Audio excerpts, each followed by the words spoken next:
I find personally a lot of impact in being downstream of these problems. If I'm going to make messes, I have to clean them up. So in some sense, my policy work is an attempt to make sure that, as I'm on the bleeding edge of creating this technology, I'm also providing that same insight to policymakers so they can adapt to this as quickly as possible. You're listening to Gradient Dissent, a show about machine learning in the real world, and I'm your host, Lukas Biewald. Jonathan Frankle is chief scientist at MosiacML and a soon-to-be Harvard professor. He wrote an exceptional paper, Lottery Ticket Hypothesis, about how neural networks learn and how you can prune them. He's also taught policy at Georgetown University Law Center. This is a super interesting conversation, and I hope you enjoy it as much as I did. All right, why don't we start by hearing about your sort of journey to what you're doing now? I think you've had kind of an interesting background and career. Probably great to start there. Yeah, it's been a winding road. If you go and look at my CV, you'll be a little bit confused. I think about some of the things that have happened and how they came to be. But, the high level is, I'm a computer scientist trained from the beginning, from undergraduate all the way to the present. I'm actually defending my dissertation this Friday. So, I can't quite say I have 3 degrees yet, but, very, very close to it. But it's a bit of an odd trajectory. As an undergraduate, I did some research on programming language theory, which is what I got my master's degree in. Then I went and spent a year teaching at a law school and doing technology policy work in DC. Then I came back to MIT and wrote a paper on cryptography and somehow stumbled my way into machine learning somewhere along the way, having never taken a class on the topic prior to grad school. And I think that journey, there are really two big takeaways, I think, if you want to understand me better and kind of get to know how I think about the world. One is that as you start connecting the dots on the topics that I've worked on and what I've been good at, they're all the messy, hard to measure problems. I don't like to work on clean things where you get a nice proof and call it a day. I love working on the messy things that intrinsically don't have answers: security and privacy, law and policy, and now deep learning, where there's no nice, neat proof that's going to wrap everything up and tell us all the answers. It's going to be intrinsically messy. We're dealing with complex problems in real world data, and what we do at Mosaic is to try to exploit that messiness and find a path through it in order to deliver more efficiency to people. So, if you really want to connect the dots, that's really how you'd put the pieces together as far as I understand it. Awesome. Well, I'd love to start with, this is probably bad from a podcast marketing perspective, but, I want to start with the thing that I'm kind of most interested to ask you about, which is, you did a really well-known paper on pruning neural networks, the lottery ticket hypothesis, I believe, or what was the title of it? Yep, that's the one. That's notoriety at this point. And, I guess before we get into it, if you could kind of describe the sort of thesis or the key results of the paper, and then I have a few questions for you. Yeah, speaking of describing a thesis, in my other tab right now, I've got Overleaf open with that thesis. But the really simple statement, not the 200-page version, because I'm sure nobody wants to hear that. If you want to, it'll be an archive. But the really simple version is that the neural networks we train, ask yourself, why do we train them in the particular way that we do, with that learning rate, with this recipe, with this optimizer, with this kind of normalization? The answer is usually, well, because someone else did it and they got it to work. Usually, when it comes to ResNet, Kai Ming did it that way. When it comes to a transformer, Ashish Vaswani did it that way. And so that's the reason why we train it that way. And in many ways, the story of my career in machine learning is questioning those choices. And in the lottery ticket work, I questioned one very specific choice. Why do we use all these weights? These networks are really big. We know they're so-called overparameterized, but why? And I read at that time in my career all these papers on neural network pruning, this topic where you train the network and then delete connections that seem unnecessary, and you end up with a much smaller network that, as far as we can tell, performs about the same as the original network we started with. Why did we need those weights to begin with then? Is there something intrinsically harder about learning than there is than kind of representing what you've learned? Like, is it easier to kind of know the rules of calculus than it is to like learn and process them for the first time? Maybe our networks have to be big early on and can get small later as they get kind of smarter and have more compact representation. That was what one of my professors at MIT told me when I asked him, why can't we train smaller networks? And the lottery ticket ideas are one way that I found to make it possible to train smaller networks. And the trick is that any weight you were going to delete at the end of training, you never really need it. You could have gotten rid of it, at the beginning or nearly at the beginning, but with one catch. When we create a neural network, we kind of set each connection to a random value at the beginning. We have to initialize it to something. We don't know what yet. And the whole point of optimization is to get those weights to good values. But it turns out those random values aren't so random, or rather, the specific sample we get from that random distribution is really important. And each weight in this smaller, sparse, pruned network needs to be set to the right value for it to be able to learn. And what I found is actually the values that those weights are randomly assigned actually are really important for making those particular weights important. This subnetwork won the lottery. It happened to get a set of weights that allowed it to train well. If you sample a new set of initializations for it, it does really badly. And this initialization sensitivity is something that we don't typically see when we train traditional neural networks that aren't pruned. Ironically, it's something we now see all the time with these foundation models.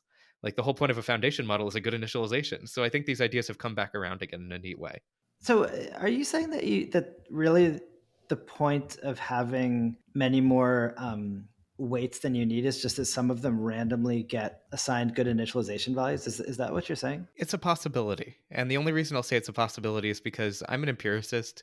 If I'm going to make a claim, I need to have an experiment to evaluate it and try to, falsify it. And it's hard to figure out how to falsify that claim. If I wanted to do that, I'd really have to try every possible subnetwork to see how many lucky ones there are and whether there are other subnetworks that got lucky that just didn't happen to emerge or whether this one was kind of the one and only. That's my conjecture, but testing it is very difficult.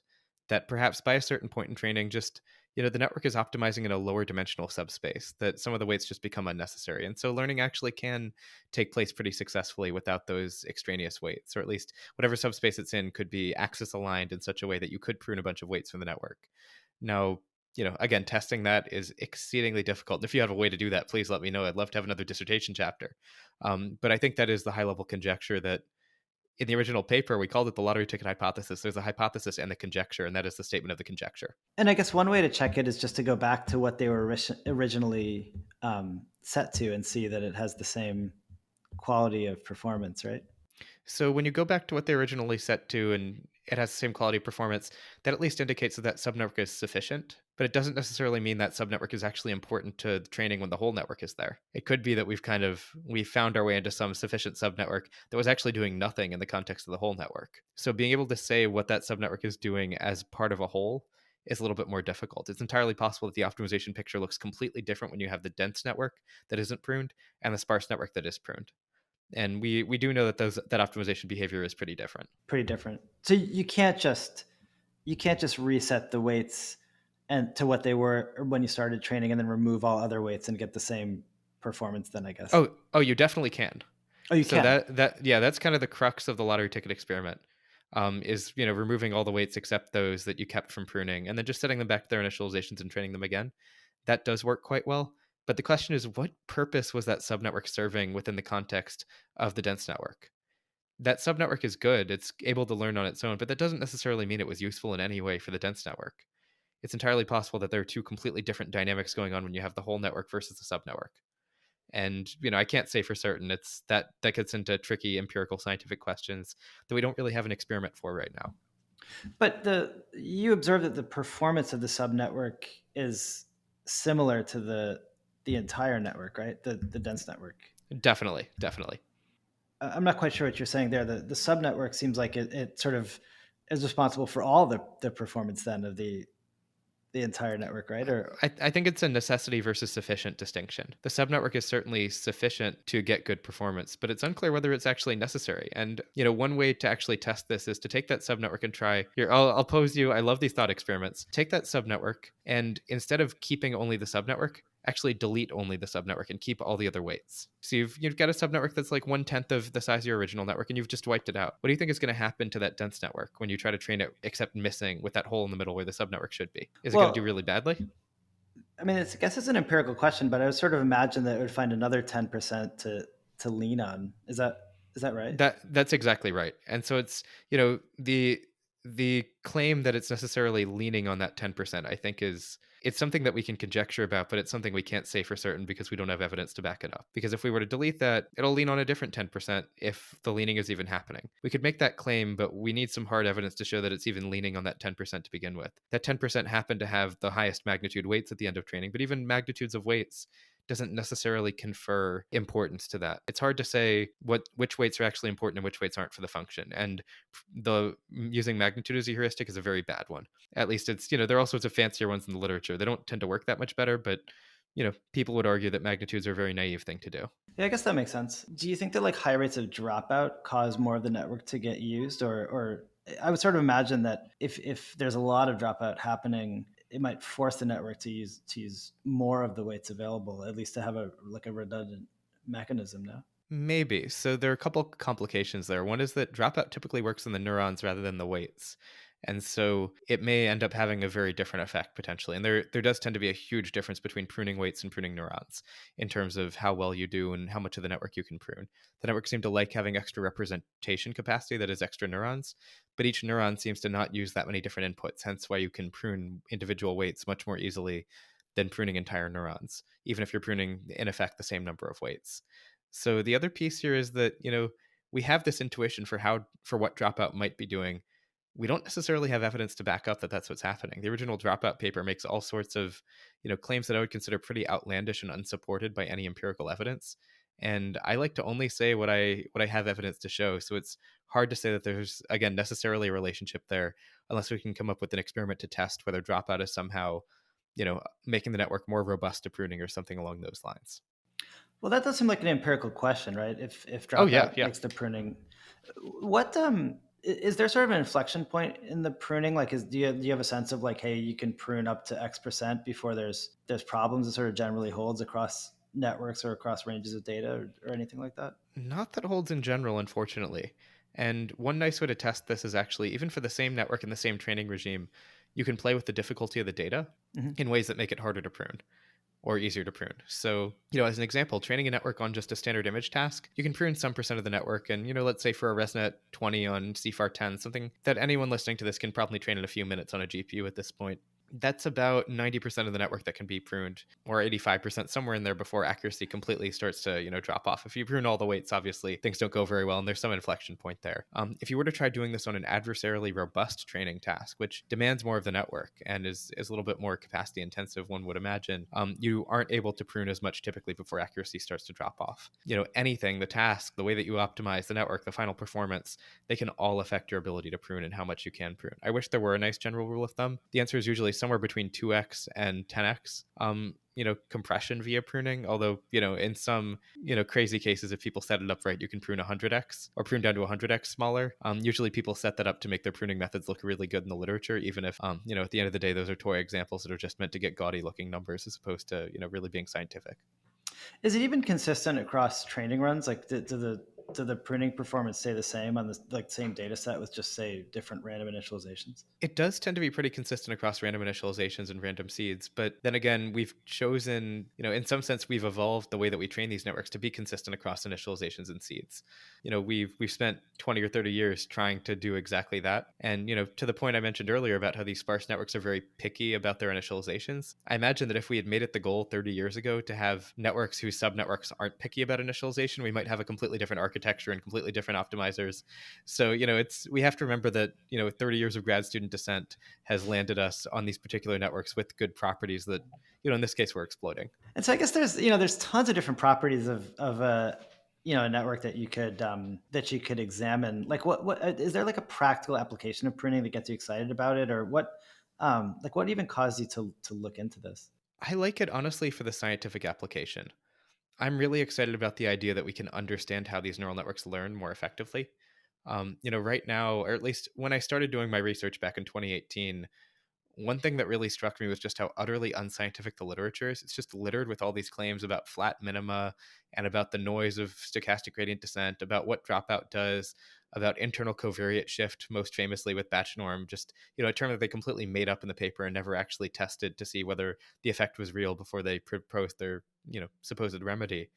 That was just how the science was back at that time. And I feel like I sound old when I say this. The science has gotten a lot better, but now those sorts of claims don't generally get into the literature without some evidence supporting them. And I like to hope that, the lottery ticket work was part of that trend, that, we do want to get a better scientific empirical understanding. And it's not enough just to, say things and not try to support them with facts the way that a lot of the older so-called great papers, from around 2014 to 2017 do. But I mean, the other piece was obviously I was very jealous of the labs at MIT that had GPUs. My lab did not. And I thought, that's not fair. Can't we make this more efficient? Can't we get rid of some of those weights? Won't that reduce the cost of training? Unfortunately, doing unstructured sparse pruning is generally, it's very difficult to accelerate that because, it's an irregular pattern. The hardware's not designed for it. There's certain specialized chips that can do unstructured sparsity pretty well, but, they're not widely accessible and the sparsity isn't generally applicable right now. And for those listening who are working on those chips, feel free to let me know if I'm wrong, but that's certainly been my experience so far.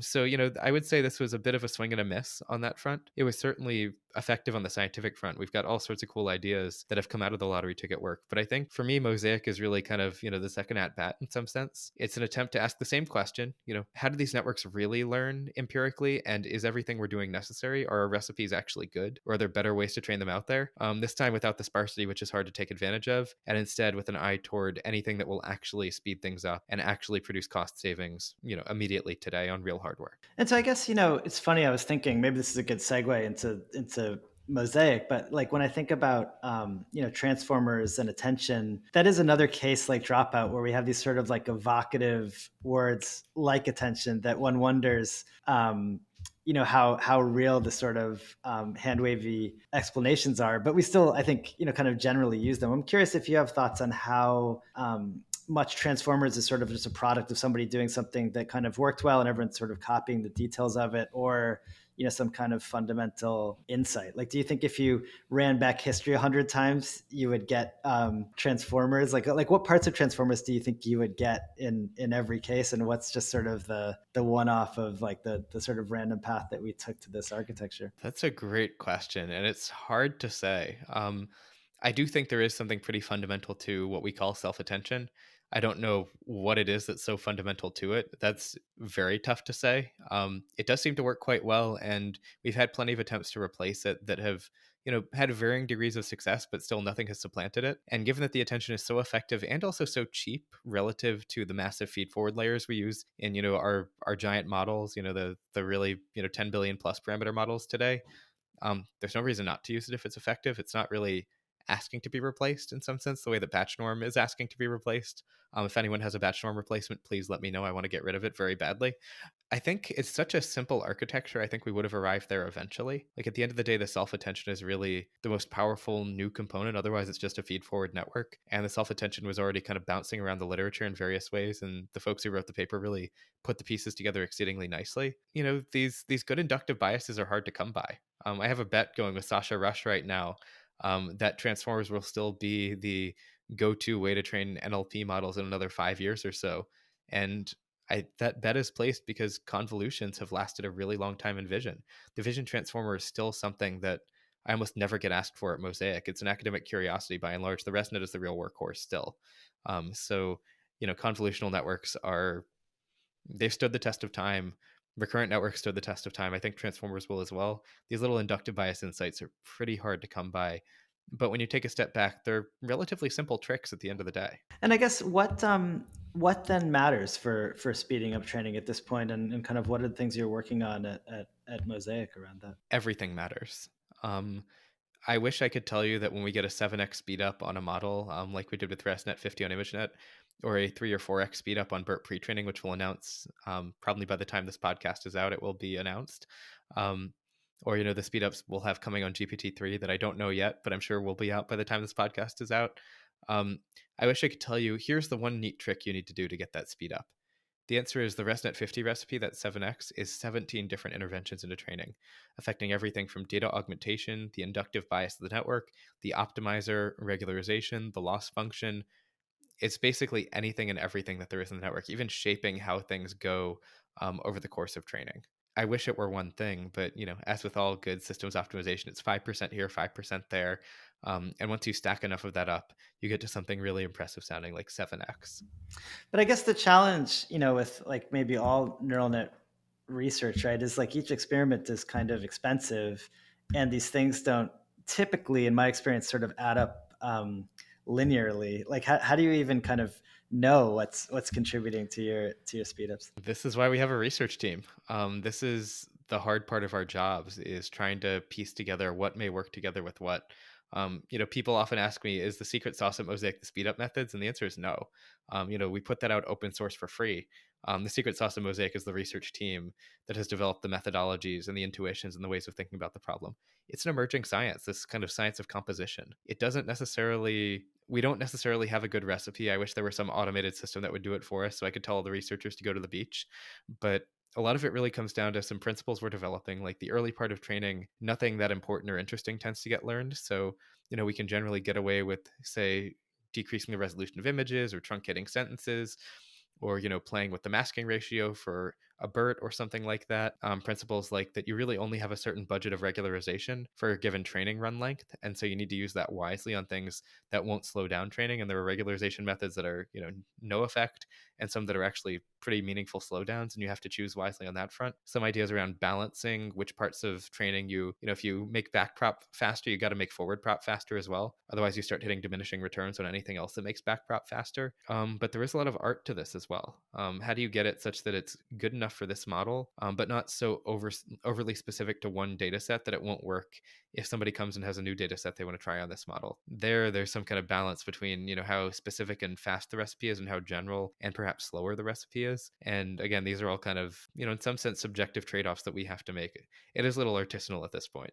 Do you think it'll stay artisanal? Does that seem like a Yeah, stable I place? think it'll stay pretty artisanal. In some ways, that's good for business. Like if it's not artisanal enough, my research team needs to find other stuff to work on. But it is artisanal insofar as every model is different. The way that we train it is different, and each of these interventions is different and has a weird effect. And I think of lottery ticket as being just one of these interventions among dozens that we've tried at Mosaic. And so the way that I've spent 5 years getting to know lottery ticket and all the ins and outs of how sparse networks behave, we kind of have to get to know each of these interventions and how it behaves and what effects it has. And that's a long journey. And then seeing that applied to a new model, sometimes our ideas translate over and sometimes they don't. And understanding why or why not, that's new knowledge we can use to build on and try to understand these methods better. But they do almost feel like friends in a lot of ways, and they have complicated personalities, and understanding how they work together it's tricky, frustrating at times, and makes our researchers want to pull their hair out. But it I think it's really, there is some intuition and some high level rules of thumb that we start to use, but I don't think we'll be automating this anytime soon. It's like network architecture search, or hyperparameter search, but even more difficult, because now we're adding different changes to training whose effects are difficult to predict until you've really trained the model to the end. And so I guess before we go too far down this path, we should probably talk about MosiacML. I mean, what's the story behind it? What do you guys offer to the world? The way that I'll try out a new way of describing it, and you can let me know if this is any good. I like to try these things. Love it. Yeah. So, in the hardware world, we have these foundries. We have a company like TSMC, Taiwan Semiconductor Manufacturing Company. They're, you know, all sorts of geopolitical interesting right now because they are the best place to get your semiconductors made. They have the most advanced process technology, the smallest transistors, which means the best power efficiency and the best performance of anyone. And there are a few other companies in the world that do this. There's Samsung, there's Global Foundries, which used to be part of AMD. Intel has its own internal foundries. But at the end of the day, if you're NVIDIA, AMD, Apple, anybody, you go to one of these foundries and you say, hey, there's a chip I'd like to get made. They give you, TSMC gives you some high level APIs or some high level, abstractions you can use to design your chip for them. Then you go and you hand it to them and say, print me the chip. And they're not experts in chip making. TSMC, or in designing chips, TSMC doesn't make its own CPU. They're really, really good at taking your designs and bringing them to fruition. They have all the latest technology. They have the most efficient stuff. They know how to improve yields. And I think of us at Mosaic as being TSMC. Interesting. So can you describe talk about one customer and what their specification looked like? Definitely. So we're not in the business. We're not making a GPT-3 clone. We're not training our own language model for us. We're never going to put out an API and say, this is the Mosaic GPT, come here instead of OpenAI or something like that. We're happy to take all comers and say, come print your model. We have the latest technology for doing it efficiently. We know how to improve yield as much as possible. So we know how to kind of make these training runs go well the first time. I can stretch this metaphor quite far, and we'll see how far it goes. Love it, yeah. But we've worked with we've worked with several customers now who want to train large language models that have specific properties, or where they have some specific data set they want to use, or for compliance reasons they can't use GPT-3 internally. You can imagine lots of enterprise customers are pretty concerned about what might be in that model and the fact that the training data isn't public. And everybody has lots of data. That's been one thing that struck me. Companies don't realize they have lots of data, but everyone has tons of unlabeled data. Someone came to me and they were using some pre-trained models in ImageNet to do some vision stuff. And we asked, do you have any unlabeled data? And they were like, yeah, we've got a little. And we said, how much? 9 petabytes. Oh, and I was like, and you're pre-training on ImageNet? Are you kidding me? Someone else, they were using the BERT pre-trained on Wikitext. And we said to them, do you have any unlabeled data in your domain? And they were like, yeah, a little. We are like, how much? 300 billion tokens, enough to train an exceedingly large language model. It's like, why are you using Wikitext? So I think the data is out there, and, you know, people want these large language models. Often they want them with some specific properties or with, something tweaked about the model. But that's what we're here for, to give you, a great process technology and the ability to customize to what you'd like. So I like this Foundry metaphor quite a bit. And I think it distinguishes very well what we do and what we don't do. We're not here to, put the chips in computers and run them. We're not here to do inference. We're not here to design your model for you. We're not a consulting company. We're here to help you build the best darn model you want for the lowest amount of money and to get something that works really efficiently. But I guess when you say that, you won't build the model for me, it kind of sounds like you're building the model for me. Like where does sort I of guess you I should begin specify and what building the model means. I'm not going to tell you how to, I'm not going to tell you which model you should use. I'm not going to tell you, you should use a ResNet for this and you should use a GPT for that. I'm not going to tell you, here's how to set up your optimization problem on this. Like, I'm not going to go through and help you curate your data or things like that. Really, my focus is on, you're ready to train. Let's train the best darn model we can and let's get it right the first time. So I'm not here to solve your machine learning problem or to set up your machine learning problem for you. I'm here to help you train the model that you'll eventually use in production, once you figured out how you want to solve that problem, strategically how you want to go about it. Interesting. And I guess like one challenge, putting myself in your shoes, might be that it's kind of hard to know, at least in my experience, a priori, how well training is going to go. Like how do you work that out with with a prospective customer? It's tricky. I think we're learning how to hold people's hands through that process a little bit in the same way that I'm sure TSMC does not say, here are tools. Let us know when you want to print 1 billion of these chips. You want to go through and you do sampling and you try to, you simulate the chips before you build it. And we have a similar process. Before you train that 100 billion parameter model, we should probably train 1 billion parameter one and make sure that things work end to end and you get a result that looks reasonable. Did you use the right tokenizer? Are you getting results that, if we train a 1 billion, then a 3 billion, are the results getting better? Is your data quality high enough? Can we go back through and, make sure that all the inputs are looking good? And we've seen everything that could possibly go wrong at this point. And there's so much that goes wrong when you train these models. I know the folks at Facebook were really kind and put out their logbook for all the stuff that happened when they were training the OPT model, the 175 billion one. Everything you can imagine went wrong. Hardware dies mid-training run. You get loss spikes. The resumption times are really long if you're not careful, like these multi-terabyte checkpoints you have to load. Getting the data loader spun back to the point you are in training could take a very long time.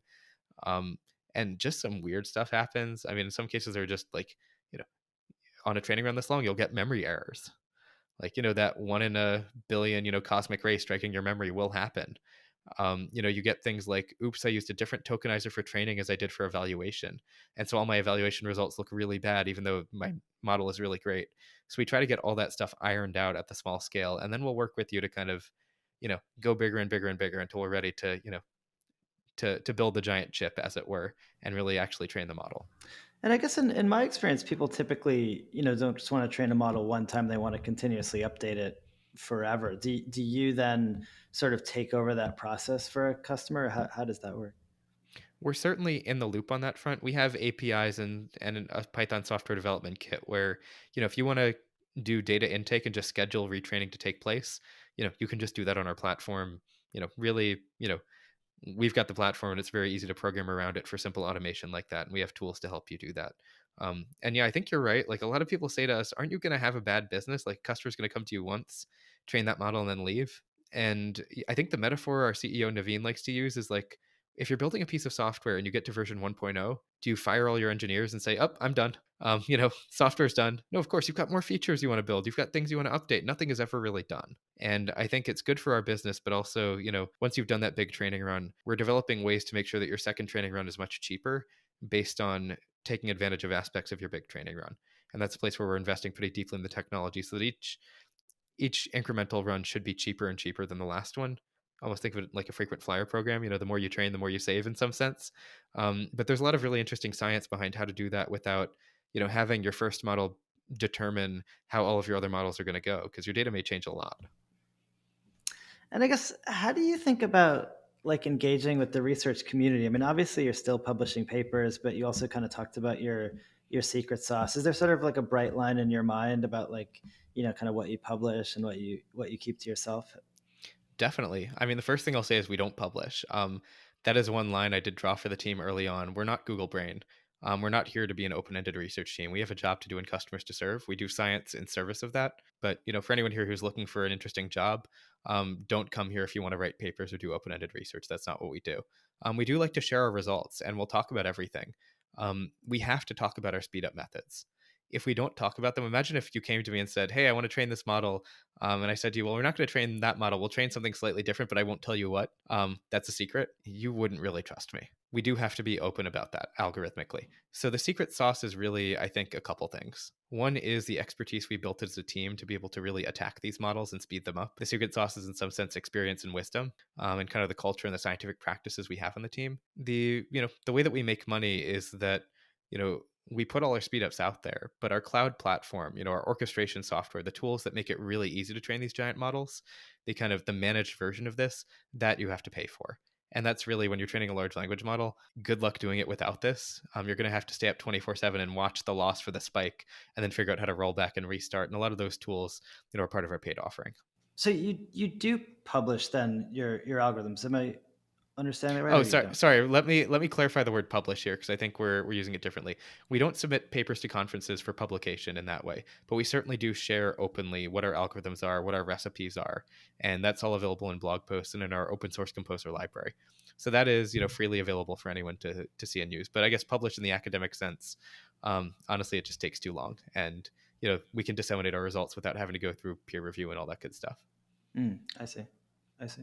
Another topic I wanted to make sure I hit with you is, it seems like you're a bit of a skeptic of this current approach sort of leading to AGI, and you seem kind of maybe quite sure about that point of view. I wonder if you wanted to sort of say more how you came to that, or if that's a fair characterization of your Oh, perspective. I think it's a very fair characterization of my perspective. I genuinely, first of all, getting a good definition for AGI is pretty tough. Either it's kind of everything or nothing. It's something, pie in the sky that we'll never really reach. It's true human intelligence. In which case, trying to get that out of a feed forward neural network seems like I think I've heard the metaphor building the ladder to the moon a lot lately. That's not how we're going to get there. It's going to take something fundamentally different. If AGI is kind of, it's possible GPT chat is AGI, if, you have a very narrow definition of what AGI is. And I've heard some people arguing that. So if you want to go, I think AGI is really an all or nothing term. And I'm more of the, more people talk about it as the all sort of definition. This is really truly general human-like intelligence and the ability to learn and adapt in an environment, in which case a feed-forward neural network's not going to get us there. That's just, this is not fundamentally not the right technology for that. I really think AGI is being used pretty cynically by a lot of people in the field as a way to, get people to give them money, either get people to give them money because they claim they're going to make something happen, or get people to give them money because they claim they're going to study something catastrophic that would happen. But either way, I take it as a cynical kind of, in pursuit of resources, in pursuit of power and money, not something that people mean very seriously, at least, other than the extent to which they're misleading others. Interesting. What are some things that, some sort of like reasoning tasks maybe, that you think a feed forward network surely wouldn't be able to do? I mean, the average feed forward network today, even GPT chat, is probably just looking at a very long context. Um, and so, if that context is essentially our memory space and our state space, and the model is able to just write back to that context and reuse it for future token prediction, that's a pretty raw way of giving the model the ability to interact with itself and interact with an environment. So, you know, it's hard to point to a task. People like to quiz me on this, like, what is the SAT score at which you'd consider this to be AGI? I had someone really, really badger me about that when I gave a talk recently, when I expressed skepticism of AGI. So it's hard to pin on a task to say the model can't do this right now, and if it does that, that's AGI. Look at the Turing test. I mean, we've been passing the Turing test for 40 or 50 years. And that's been a pretty awful test of whether, something like ELIZA had AGI. So, I don't like to point to one task and say, this is a thing that something must do in order to be AGI. But I don't think we have, I don't think the setup of a feed forward network where we're just adding tokens to a context and hoping that it's able to take advantage of all these tokens, isn't in any way going to lead to some kind of general intelligence. I mean, I guess honestly, I don't think I have a super strong point of view, but you seem like very like empirical, and it seems like a very strong claim to say, surely this approach like kind of can't do this. And I guess maybe you're saying that it's just sort of like, so like poorly defined that, that's not sort of like a meaningless claim. But I guess I it's think sort it's of, I think it's a meaningless claim, but I also think that, for many definitions of AGI, I don't think feed forward neural networks are really going to be able to pull it off. yeah. So I guess I'm The- just trying to get at that of like, what are some things maybe, this is not like a gotcha question. It's just for like, what are the kinds of things that you think feed forward networks will never be able to do? I mean, right now we're watching GPT chat really struggle with long context lengths, where someone goes back and forth with it for enough iterations that it starts cycling, or it clearly loses track of what was happening earlier on. We still don't even know how to solve that basic problem. That's a problem we're going to have to overcome. We can really do, large scale, just handling large amounts of information, being able to somehow reason about it, hierarchically or something like that. We're still nowhere close to that. And I think now that people are finding some of the soft spots of GPT chat, we're seeing that happen in real time. That's a basic problem we're going to have to overcome. These models still attend to the tokens that are closest to the current token. They don't really attend that far. And these things end up in reasoning in loops because of that. But if we want things to reason, this seems like a pretty inefficient way to get something to reason in and of itself. So I'm pretty skeptical that just taking the same things and making them bigger will solve any of these problems. And those are basic problems we're going to have to overcome before we get there. You're unusual that I think maybe like a really strong interest in policy. Maybe could you kind of tell us a little about that and kind of what you think is sort of important at this moment? I guess it's December 2022. Like what should we be, or what kinds of things are you advocating for? So I'm curious. I'm gonna turn the question on you for a moment. How would you define policy? I love to do this to people because you always get interesting answers. How would I define policy? Um, I guess my first thought is government regulation of what companies can and can't do, and then I think there's another thread of sort of like what maybe outside of regulation, what companies sort of should do um, to make sure that the work that they do has a positive impact on the world. How's So that? What am I missing? so your first one here, what regulation, I would consider that law, but not policy. Um, so that's an instantiation of policy. But I think the big distinction here is this question, the second point you got to, what should we do? What is kind of the ought? Or, what should we be accomplishing? What do we want the world to look like? And in some sense, the rest is implementation details. That's when you get to law concreteness.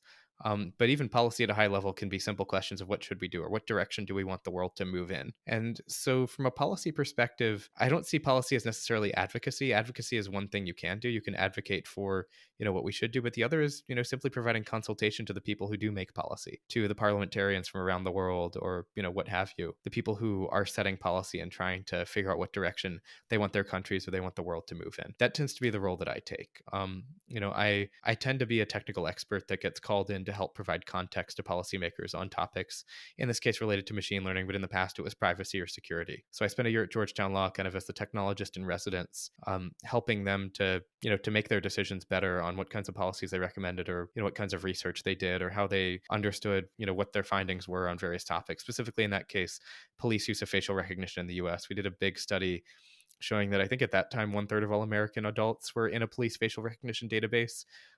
At that time, that was earth-shattering news. Today, I think we all understand we're probably in Clearview and a bunch of other things. We've given into a surveillance state in a way that we hadn't before. Today, I spend a lot of time with an organization called the OECD, which is kind of a UN-style organization that does economic policy for kind of mostly the democratic capitalist countries and helps to do research and help them do things like think about national AI capacity and how they should be setting that. So it's less about advocacy, but I think the important distinction here I'd make is I'm one input into this process. I'm a source of consultation, a source of expertise, and a source of detailed knowledge about how AI does and doesn't work. I can provide feedback. I can make recommendations about, when someone has a policy goal, what the right implementation would look like. I do see a lot of us in computer science kind of expressing the hubris that we should be the policymakers or we should set the final policy. We're not just one input into the process. We know better than the lawyers who've been thinking about questions of, say, fairness and bias for, decades, centuries, however long that is. A lot of our questions around alignment or safety or things like that, did we ever realize there are regulatory agencies that have been dealing with, say, automobile safety for a very long time and probably have some good ideas about how to structure constraints on what we would think of as a safe car? In computer science, we tend to have the hubris to think that we can reinvent the wheel better than other people. We like to disrupt things. In the case of a lot of these topics, I think we're leading ourselves wrong, and perhaps the right way is to engage with the people who, have built up expertise specifically in taking on these kinds of ambiguous questions that don't have clear answers. And we should be consultants, but we're not the only input into that process. And we should trust people who have legitimately studied this, not people who have made up new definitions of fairness because they thought it was interesting. Maybe I'll ask a question in a different way. Like, what are there? I guess like you have like front row seats to, um, the sort of explosion of, I guess, like use cases around, language and vision models. What kind of concerns you the most about where things are headed? I think we're getting to a place, this is not a novel concern, but I think we are getting to a place where I think you're seeing this even with all the things I've seen on Twitter with GPT chat. These models are very confident even when they're full of crap. These models sound very convincing even when they're speaking complete nonsense. And we don't have a way to tell the difference right now. We've seen this danger in, many times in the past in other forms that, you know, information from a source that seems reliable or kind of feels reliable doesn't necessarily have to be true. And the ability, the line between what does and doesn't feel true, let me put that a different way. I think that it's becoming a lot of our training as people about how to tell the difference between what is and isn't true and what should and shouldn't be trusted is being exploited by some of these models in order to convince us that things are true that aren't, or make things seem real that aren't. We're not mentally prepared for a model that sounds really confident and speaks really intelligently, but is just BSing because it's a language model that was trained on Wikipedia and Reddit. Or, pictures coming out of something like a diffusion model that really seem real but aren't. The world is moving much faster than our cognitive biases are. I think we'll adapt in the same way that, people adapted to yellow journalism back at the turn of the 18th to 9th or the 1800s to the 1900s. We've adapted, I think, reasonably well to fake news as people. We're now pretty skeptical of what we read online, even if it looks like it comes from a publication of some kind. And we'll adapt here, but things are moving so fast, it's hard for anyone to keep up. And it's hard to really, I don't know, I don't think we're ready. I don't think our cognitive biases are quite ready for the onslaught that came last year, let alone the one that's coming this year, let alone the one that will come next year.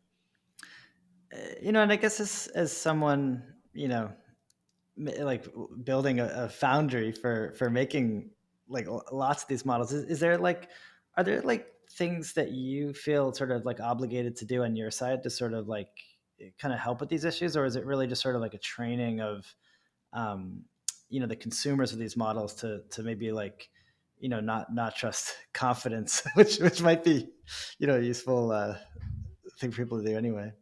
No, we're definitely obligated, and there are a lot of different ways of addressing that. I find personally a lot of impact in being downstream of these problems. If I'm going to make messes, I have to clean them up. So in some sense, my policy work is an attempt to make sure that, as I'm on the bleeding edge of creating this technology, I'm also providing that same insight to policymakers so they can adapt to this as quickly as possible, and to make sure that we're asking the right things of people as these models change. Part of it is also that we need to be responsible about who we work with. There are some companies that at the end of the day we may choose not to work with, or some organizations we may choose not to work with if we don't think they're mature enough to handle this technology properly. That means partially that we need to move further down the chain, not just to, how do you build this model, but, I'm trying to think of the right metaphor for, in the chip world, but it's probably something like helping a company pen test their processor. to make sure that, I'm not going to tell you how to build it, but I do want to provide you with a toolkit to make sure that, you built it such that it's robust to X, Y, and Z, such that you don't have timing channel attacks. So, we may need to move further down the chain and help people evaluate their models effectively. That is something, though, that a lot of fantastic organizations are out there already working on. And far be it from us to reinvent the wheel. Part of it is, having great partners like Weights and Biases, who we work with extensively, to make sure that we can offer customers a full solution. No one company is going to solve all their problems, but there are fantastic companies out there looking at questions of bias who are probably going to adapt as these models, fool us, or get around our cognitive biases in increasingly sophisticated ways. I'm going to want to show up to a customer saying, "Hi, we're Mosaic. We train models, but here's our preferred partner who we work with closely, who's an expert in how to help you evaluate and test this model before you put it out in the real world, and we highly recommend you work with them. Here's our partner," in the same way that today we say, "Here's our preferred partner for experiment tracking, and we highly recommend you work with them because they're great." We don't want to solve everyone's problems. It's about, putting all these pieces together into one great solution. But, at some point, if we get big enough, we'll certainly convene an advisory board of some kind. That's something I've seen work reasonably well from my perspective as a policy person in that world. And there's certainly a lot of friends who, you know who you are. I'll be calling on you for a favor to help us make good decisions. Someone on the outside who, has the trust of the community and has my trust to help us make good decisions on that front. Someone did liken what we do, one of my friends, to, building cyber weapons for people.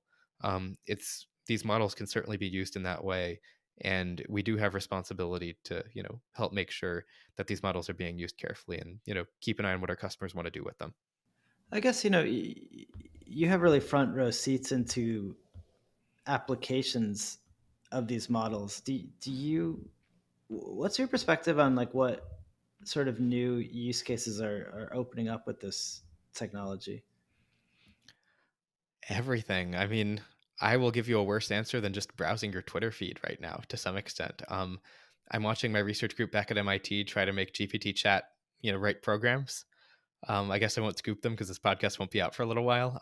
But they just have a Slack channel where they're playing around with this and looking at the strengths and weaknesses of this model. And, it's really impressive. Even if it's, deeply flawed, it's so impressive that we've gotten to the point where we have something where the flaws we can point out are things like, well, it doesn't seem to remember facts that well. Like, that's a huge win over where we were a couple of years ago. And we need to celebrate these wins, even if these things aren't perfect. Um, you know, or folks who are using diffusion models for all sorts of really creative things. I don't want to scoop them either. But things that go beyond artistic purposes, or things that go toward using it to generate new products or new ideas or new design. Um, really, I'm trying to think of the right. Really, I'm not the domain expert here, and I think the beautiful thing about this is the barriers to entry are low enough that any domain expert can see how this tool can help solve their problems. I had someone reach out recently about, using this for some sports related purposes that I thought were really cool. I wouldn't have thought of that, but this person happens to work in the sports industry and had an idea for how to use, a large language model for that. It may not be quite the right thing, or it may take some more machine learning work, but it's at a point where this is mainstream enough that I'm not the one to tell you the cool applications. Go look at the world and all the brilliant creative professionals out there and the people who are in their own industries trying to solve problems. They're the ones who should do it, in service of not trying to have too much hubris, in service of trying to be humble in the way I'm around policy. I'm the foundry. TSMC is not the one thinking of innovative hardware solutions. They're not Cerebras building a wafer scale engine. They're not GraphCore thinking up, a whole new way to organize a chip, or, anything like that. They're just saying, "Oh, that was brilliant. Cool use of our technology. Let's help you make it." But I guess if I'm coming to Mosaic, I'm probably doing more than just like fine tuning, an open source model out there. So I must have something that I really, really care about. So I'd love to like just get. I mean, who comes to Mosaic to do this, and why are they doing it? I mean, I understand the like why you might not want to use, GPT-3, which has to be like hosted in the cloud, and you can't hold the model. But like, there are like open, model like language models out there right now, and like what causes a company to undertake this sort of like very big expense of building one of their own foundation models? Data. It's specifically data in one word. And by that, I mean that your data is your identity.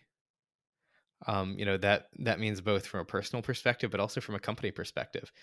Every company is sitting on so much unlabeled data. We now have incredible methods to leverage that unlabeled data between images and text, and probably soon combining the two.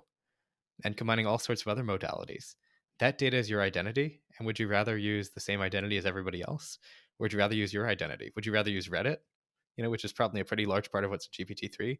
Would you rather use your data and your identity? And I Okay, think but that's what but people are then really coming for. so that makes sense. But then, like, what are people doing downstream of it that's like so important that they're willing to make this huge investment? Oh, anything and everything from, actually using this for customer service scenarios to using this to do interesting, open-ended classification tasks or the kinds of few shot or zero shot tasks, being able to prompt in a domain specific way, anything and everything, all the standard applications that you see of a GPT model, as applied to whatever their scenario is inside their company. It's the same applications, but with the benefit of having your data imbued into this model. One thing that we always think about, or kind of one paradigm that I'm thinking about a lot these days, is the idea that these large language models are really databases. They know things. You can query, you know, the GPT chat and get all sorts of really interesting facts out of it. A lot of those facts aren't quite right. There was a beautiful thread earlier today about asking, what the fastest marine mammal is, and it said a falcon. But it has knowledge and it has facts. There's a great bit of work from Ophir Press. I'm a researcher at the University of Washington. He's a PhD student right now. He's on the job market, by the way. I have to say that for anybody I know who's on the job market.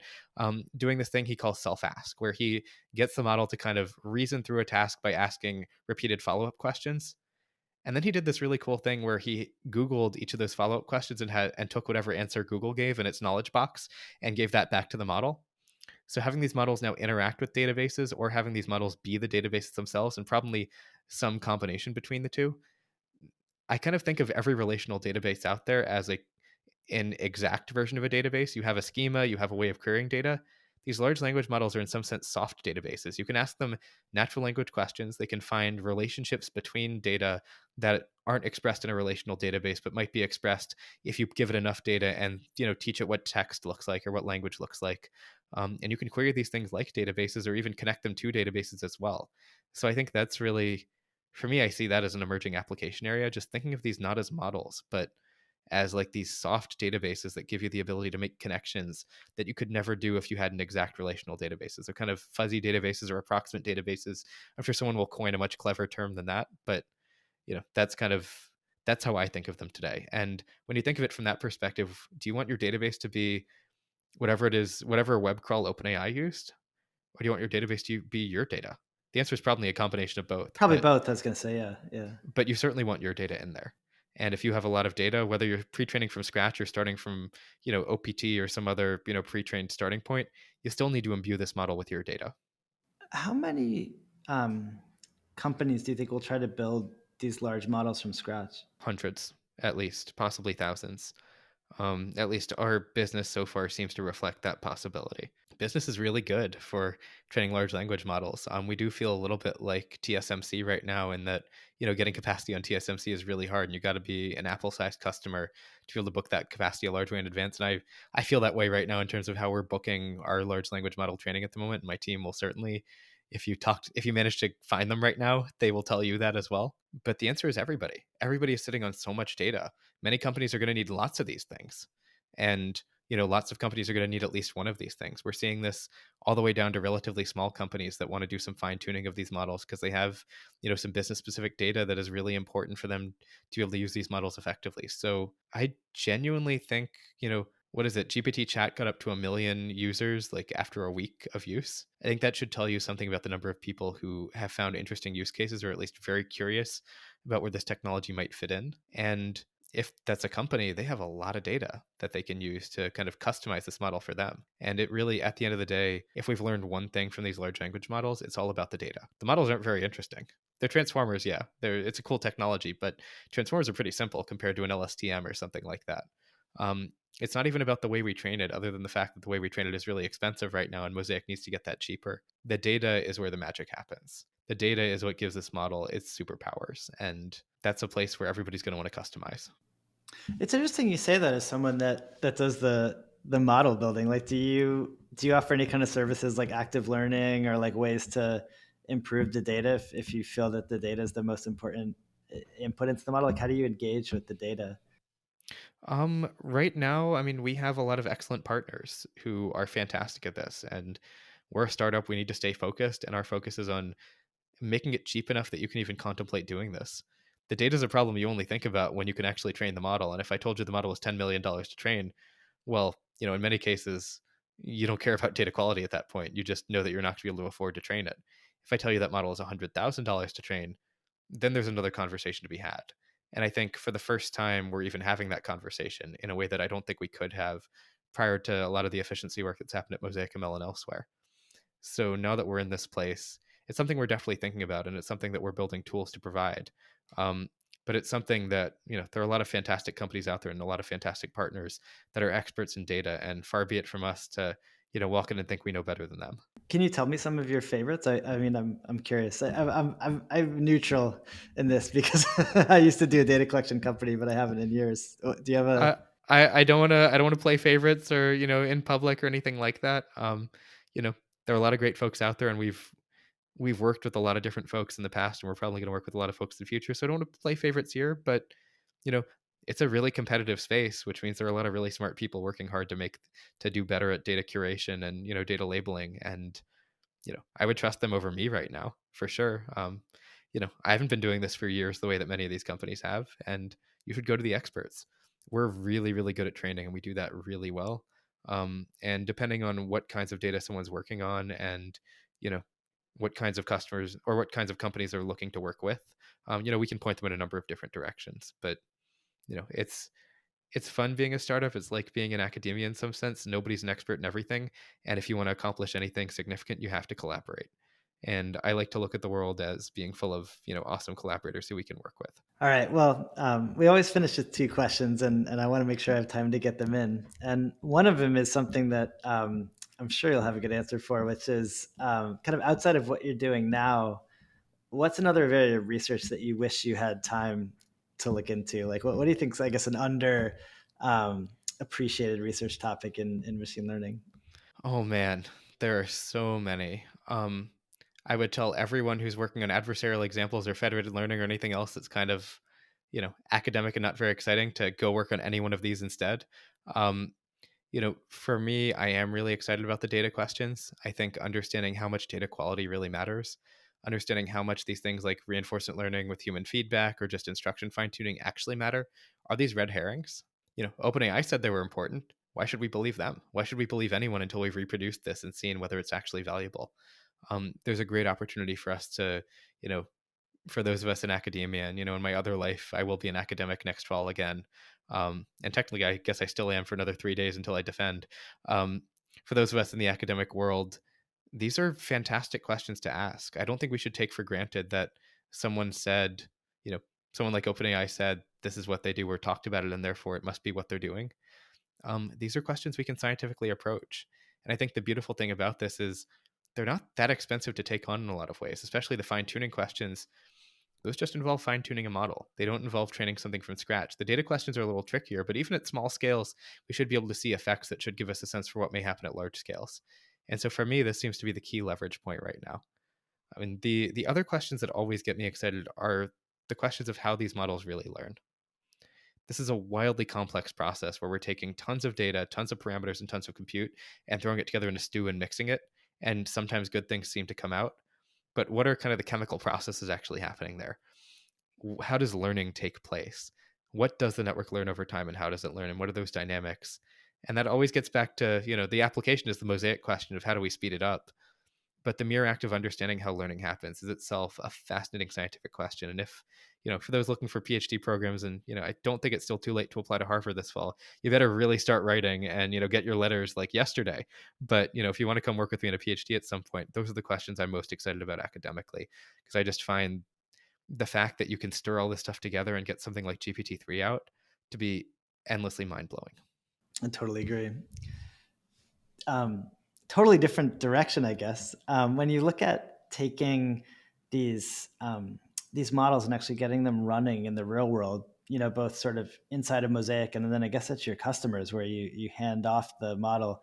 I'm curious about where you see the unexpected bottlenecks. Like, what are the actual hard parts about, getting a big model doing something useful for someone in the real world?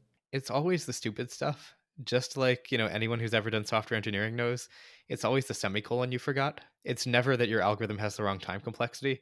It's always that you mixed up two variable names or that you accidentally overrode a variable somewhere in your for loop and didn't realize it. We see that all the time. Like the example I gave of using a different tokenizer for training than for evaluation and thinking that your model's not training at all. It's those kinds of mistakes. But there are so many different places where this can happen because these are such complex systems and are so nuanced that it's those dumb mistakes that kneecap you. Like, did you know, and I didn't know this, that on an A100 or a V100, if you change the memory format of a ResNet to channels last, this doesn't change anything about the model. It's a one, model dot, I think, channels last or something like that. You get a 30% speed up. Did you know? I sure didn't know. Did PhD student me really wish he knew that? Yeah.